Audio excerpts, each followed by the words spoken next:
se sentindo bem aqui, acolhidos na casa do Senhor. O texto que eu quero ler para vocês, hoje, nesta manhã, está no Evangelho de Mateus, capítulo 11, versos 12 a 19. Evangelho de Mateus, capítulo 11, versos 12 a 19.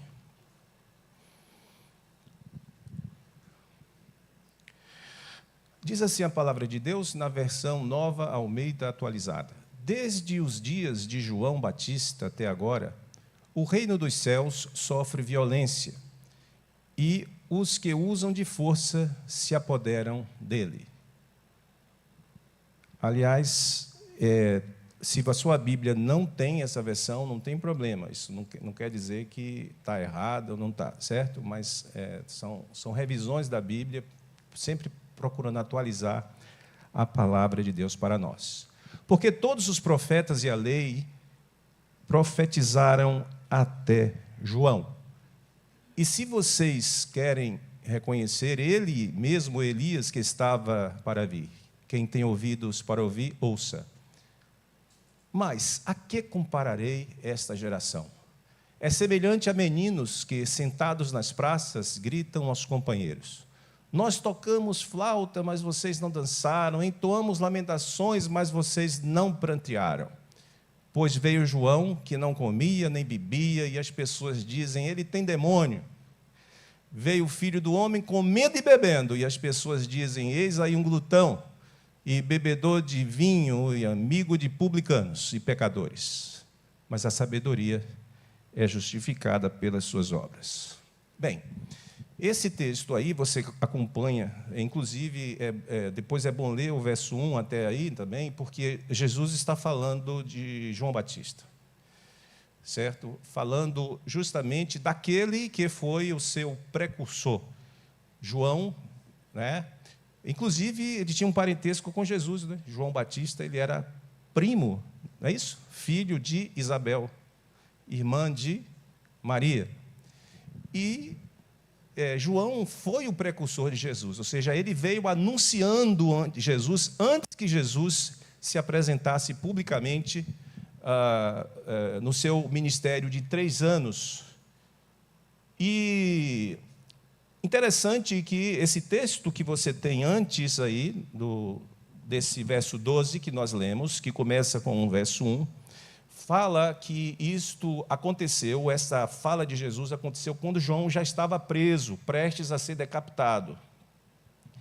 E João soube que Jesus estava pregando, que Jesus estava fazendo as obras de Deus, e ele mandou os seus discípulos até Jesus para saber se ele era mesmo aquele sobre quem ele falava. E Jesus respondeu dizendo assim: olha, por favor, pode voltar lá até João, né, e diga assim: olha aí o texto, o que é que disse Jesus? O próximo verso: os cegos veem, os coxos andam, os leprosos são purificados, os surdos ouvem, os mortos são ressuscitados e aos pobres está sendo pregado o evangelho. Precisa dizer mais alguma coisa? Ele não disse: sim, sou eu. Ele não disse isso. Ele disse: olha, o que vocês estão vendo aqui acontecer, né? De fato, né, João deve ter ficado muito feliz com isso, né, sabendo que sua obra não tinha sido em vão. E é interessante que Jesus também fala nos versos 7, 8, 9 e 10 sobre João, né, que vamos dizer assim, sobre João, o que é que vocês foram ver no deserto? Um caniço agitado pelo vento? O que vocês foram ver? Um homem vestido de roupas finas? Os que vestem roupas finas moram nos palácios reais. Sim, o que foram ver? Um profeta? Sim, eu lhes digo, é muito mais do que o profeta. Esse é aquele de quem está escrito: esse que enviou diante de você o meu mensageiro, que preparará o caminho diante de você. Isso daí é a profecia lá de Malaquias, no capítulo 4, quando o profeta diz: eis que eu vos envio o profeta Elias antes que venha o grande e terrível dia do Senhor. E Jesus vai dizer aí, no final desse texto que nós estávamos lendo, João era Elias, e vocês não deram ouvido a eles. Ou seja, Elias e João eram muito parecidos na sua contundência, na sua forma de falar. João tinha um estilo de vida bem assim, bem hardcore, né? Ele não era uma pessoa assim muito da vida urbana. Ele não era um cara assim que gostava muito de viver na cidade. Ele pregava mais nas regiões mais desertas e as pessoas iam lá ouvi-lo, né? Porque ele era um fenômeno, por assim dizer. Um cara que não tinha muitos sorrisos na face, era uma pessoa muito séria e que se alimentava de uma espécie de gafanhoto lá, não é bem grandão assim, e de mel, não é isso? E vestia roupas com pele de camelo, não era isso que diz o texto? Quer dizer, era um cara diferente. Quando Jesus assim não comia nem bebia, não quer dizer que ele não se alimentasse, mas é o contraste de Jesus que foi visto comendo e bebendo com publicanos, né? E não foi água não, viu, que ele bebia. Então, assim, o João não era disso, ele não gostava dessas coisas, não é? Então, o que a gente tem aqui nessa parábola tem a ver muito com o ministério de João Batista e o ministério de Jesus. Mas o que especificamente? Bem, nessa parábola, conhecida como a parábola dos meninos na praça, você observa que são duas crianças que trazem brincadeiras novas, né, para compartilhar com seus amiguinhos, que não vão aceitar essas brincadeiras. A praça, na época de Jesus, era um lugar de anúncios, era um lugar onde alguém que chegava, né, com um mensageiro que chegava anunciando novas políticas, novos governos, novas regras de convivência para aquela comunidade, usava para trazer a sua mensagem. A praça era um local também de brincadeiras também, das crianças também. A praça era um local de fofocas, onde as pessoas também saíam e iam conversar, não é? Sobre as coisas do dia a dia da comunidade. E essas crianças, portanto, estão nesse ambiente, que era um ambiente, portanto, familiar para aqueles que ouviram a história, né, essa historinha de Jesus, falando no contexto aí de João Batista e também de sua própria mensagem. É interessante que tem algumas coisas aqui que eu gostaria de pontuar. A primeira coisa tem a ver com a relação entre festa e velório, né? Essa semana mesmo, para nós aqui, para mim e Helena, foi um dia só, foi dia de velório e dia de festa. Foi a terça-feira, quando nós tivemos às 14h, ali no velório, e depois sepultamento de Edna Marcos, e às 19h, numa festa que começou às 7h, o culto, e terminou às 10h20 da noite. Tanta igreja que tinha lá, era coro das irmãs, de tudo quanto era igreja lá, igreja lotada, a igreja da Concórdia. E os hinos maravilhosos, as músicas, quando a gente saiu de lá, a gente disse, poxa, dá vontade de ter ficado aqui, né? Porque foi lindo realmente o culto com o testemunho de Liliane.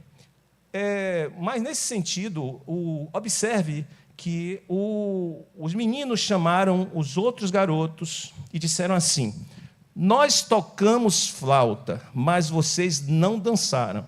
Entoamos lamentações, mas vocês não prantearam. A primeira criança aqui, ela fala desta festa, dessa brincadeira de flauta, de música, de alegria praticamente, como se estivesse dizendo assim: vamos brincar numa festa de casamento, né? Vamos tocar música para receber alguém muito legal, que a gente gosta, não é? Vamos fazer esta festa, mas não quiseram. É como se estivesse dizendo assim: olha, eu sou o amigo do noivo, eu tenho alguém para apresentar a vocês que a gente deve receber com músicas e flautas. Mas eles não dançaram. Diferente daquela música que diz: quando recebi carta, abri. Quando senti frio, tremi. Quando ouvi Prince, dancei. Quando vi você, me apaixonei. Esses não topavam cantar essa música. Não era a música deles. Não é? Não estavam afim de nada.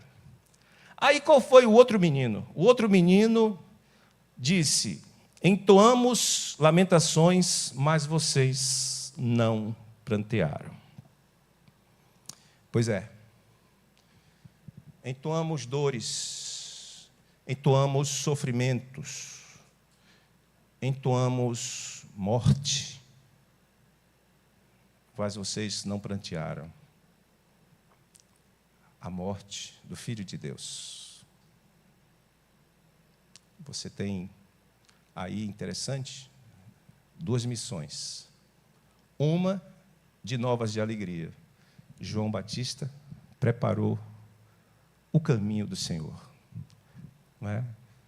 Anunciando juízo, mas também a boa nova. Eis o Cordeiro de Deus que tira o pecado do mundo. Eita, coisa boa! Ele era o esperado, o aguardado de todas as nações. Chegou ele. Que coisa fantástica. E Jesus, o noivo da festa, queria casar com uma noiva chamada igreja. Veio para os que eram seus. Disse João, agora não o Batista, mas o João Evangelista, também chamado de São João Evangelista, ele disse: os seus não o receberam, apesar dele ter vindo.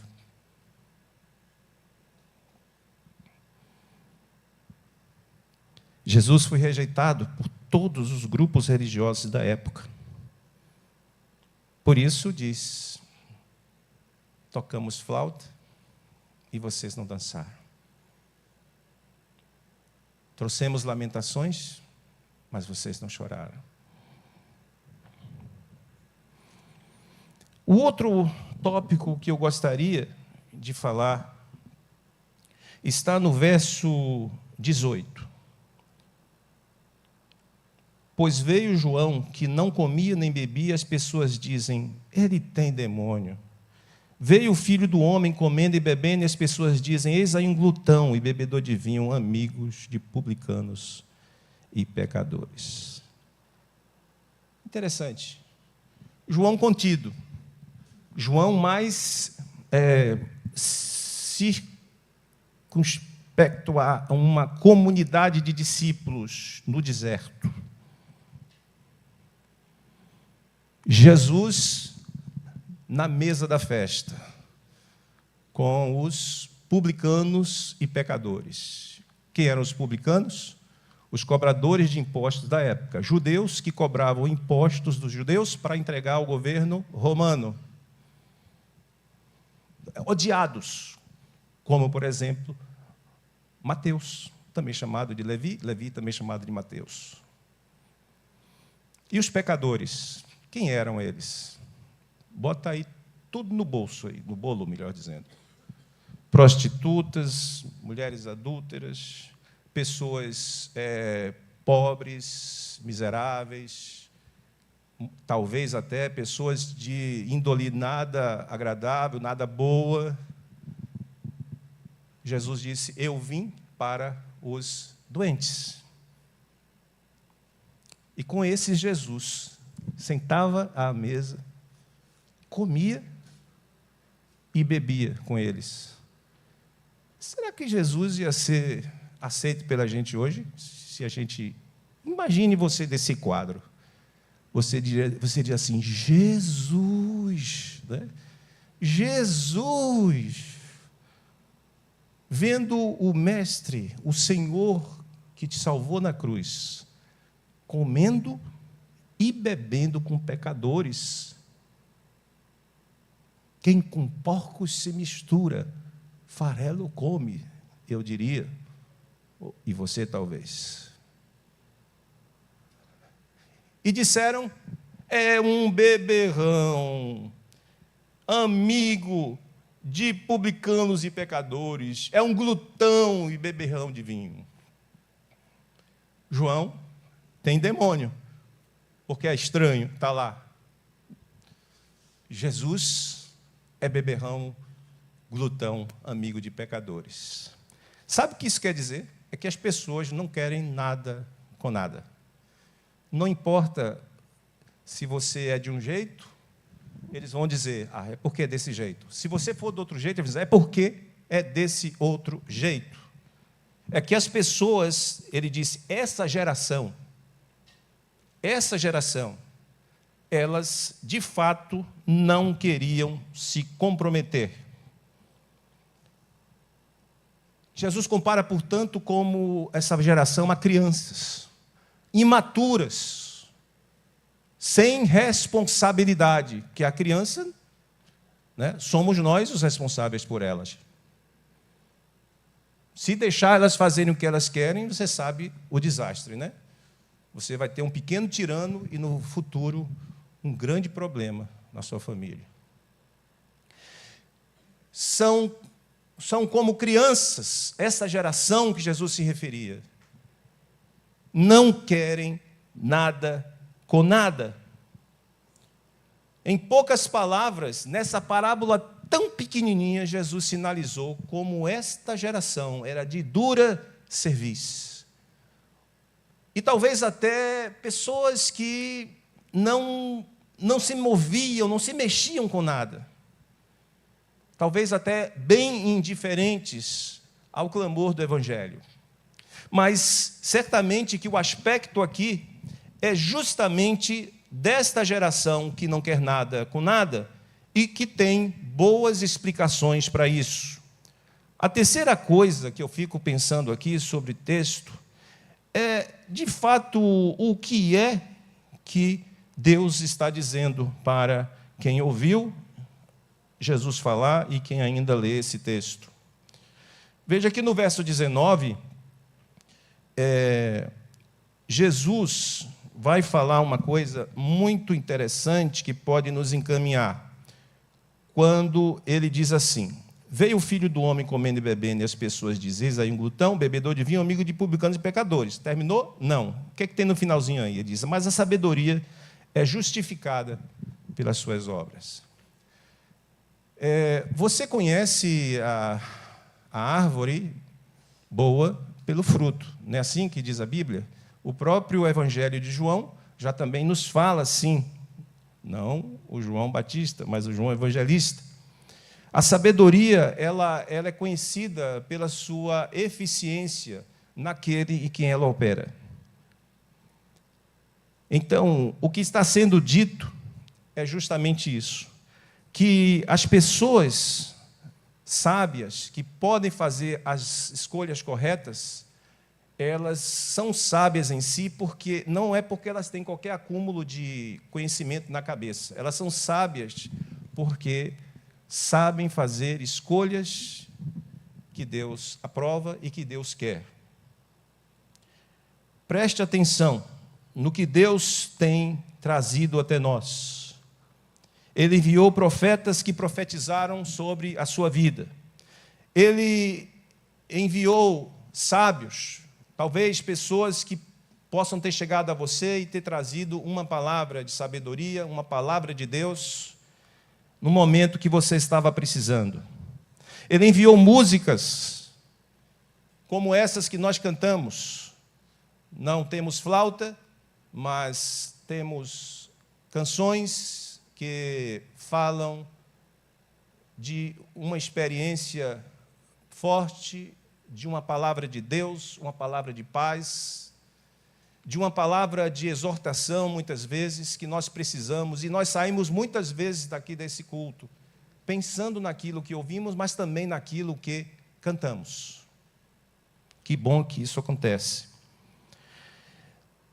Nós temos, portanto, nesta fala de Jesus, a ideia de que, muitas vezes, nós, cristãos, podemos estar, talvez, nessa característica que Jesus disse, a que assemelharei esta geração? A gente está pensando que Jesus está falando do mundão,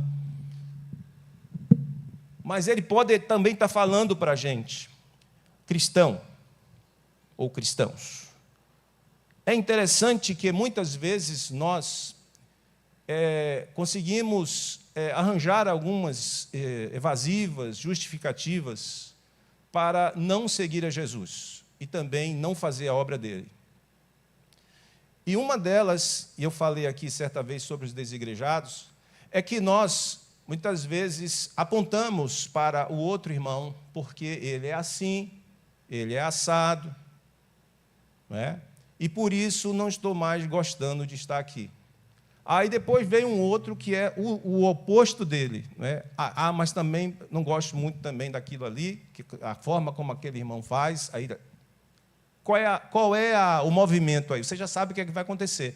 Essa pessoa vai deixar a congregação. Mas ela não vai deixar a congregação para ir para uma outra congregação, seja uma igreja presbiteriana, seja outra igreja batista, seja uma igreja congregacional, seja qual for a igreja, luterana, católica, não vai. Ela vai viver do jeito que ela quer, ou seja, não quer nada com nada. Porque aquele irmão é beberrão e glutão, e aquele dali tem demônio.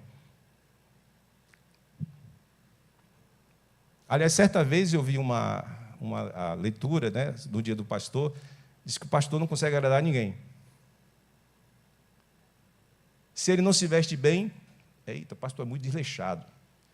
Mas se ele se veste naquela fineza, aquela chiqueza, rapaz, pastor é muito vaidoso, só vive ali com aquelas roupas de grife.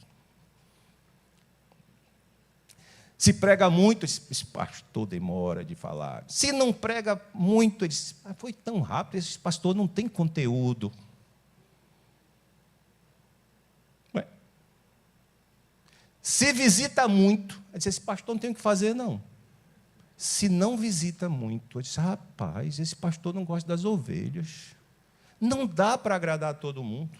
Mas tem gente que faz disso um motivo, meio que uma espécie de habeas corpus, uma espécie de voucher, uma espécie de salvo-conduto para não se comprometer com Deus, com a obra do Senhor.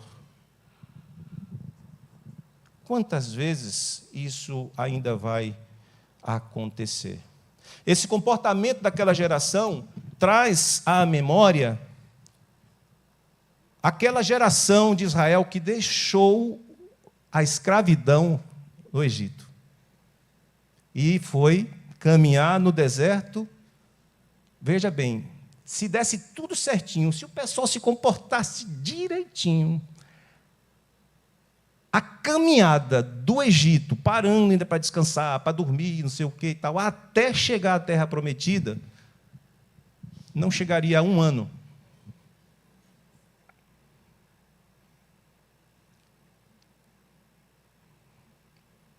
Eles levaram 2 anos para chegar na porta da Terra Prometida, chegando ali em Cades Barnea. Ou Cades Barnea é a banda musical, perdão. É Cades Barnea, né? Que é a mesma coisa. Né? Cades Barnea. Sul ali, faixa de Gaza ali. Nessa faixa de Gaza, ali. Foi o que aconteceu? Murmuravam. O Egito, a gente era escravo, mas pelo menos tinha muita verdura, tinha carne para a gente comer. Aqui a gente só tem esse maná, né? Esse maná, o dia todo, maná para lá, maná para cá, todo dia um maná. Como se fosse arroz todo dia, pelo amor de Deus, não. Que saudade. Não dá para agradar, né? Deus fez tantos milagres ali no deserto. Não faltou comida nem bebida para aquela multidão. Ficaram mais 40 anos para entrar na Terra Prometida, acampados ali na Arábia Saudita.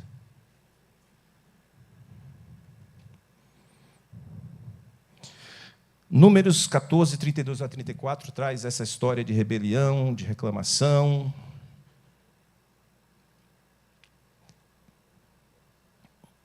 Outra coisa, para terminar aqui, a nossa mensagem dessa manhã, diz respeito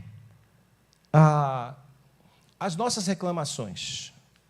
não dos outros necessariamente, não sobre pessoas, mas até mesmo sobre Deus. Se chove, a gente reclama. Se faz sol, a gente reclama. Já perceberam isso? Logo hoje, né? Eu ia sair, choveu muito. Não é assim? Tudo bem, não tem problema. O importante é saber, isso aí como é senso comum, né? Mas o importante é saber como é que está o seu coração. Né? Agradecido ou não a Deus? Agradecido a Deus porque enquanto é noite aqui, é dia ali. Enquanto é noite lá, é dia aqui. Enquanto chove aqui, ali faz sol. Depois tudo vira ao contrário. Haverá na nossa vida também momentos de flautas tocando, mas também haverá momentos de pranto. Como é que você se comporta nesses dois momentos? Você vê as coisas pela sorte ou pelo azar? Ou você vê as coisas como parte de uma verdadeira felicidade, sobre o que, inclusive, eu vou falar hoje à noite, sobre paz e felicidade, e que ela é composta de sabedoria, ou seja, aquilo que não é bom, né, você, pelo poder de Deus, transforma em sabedoria e de experiência para a sua vida. O sofrimento, a doença, as decepções, as traições, aquilo que é bom, você, com o coração aberto, agradece e louva a Deus. Como aquele Edna Marcos, meu amigo. Começou com um rim, teve que tirar o rim, depois esse câncer passou para os ossos, para o pulmão e para a cabeça. E ele disse, no fim da sua vida, muito obrigado, eu estou muito grato a Deus. Muito obrigado, muito obrigado, muito obrigado. Bem orientado, diga-se de passagem, muito bem orientado naquela cama de hospital. Que o Senhor nos abençoe. Que assim seja. Amém. Vamos terminar